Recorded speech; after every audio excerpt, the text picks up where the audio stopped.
Agad napalitan ng pagdadalamhati ang dapat sanay kasiyahan ng pamilya Inocerio ng Barangay Payapa, San Carlos City, Pangasinan.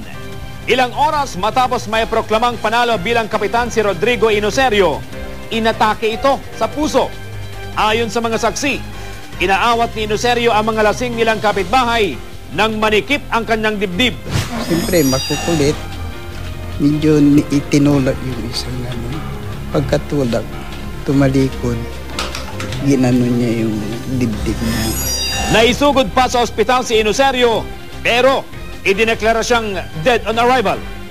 Ayon sa misis ni Inocerio, matagal nang may iniindang sakit sa puso ang kanyang mister. Hindi naman makapaniwala ang mga taga-suporta ni Inocerio sa kanyang biglaang pagpanaw. Dati mayroon siyang nararamdaman sa puso niya.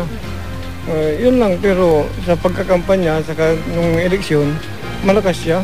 Ayon naman sa election supervisor ng San Carlos City, hindi pwedeng pumalit sa nabakanteng posisyon ang asawa o sino mang kaanak ng biktima.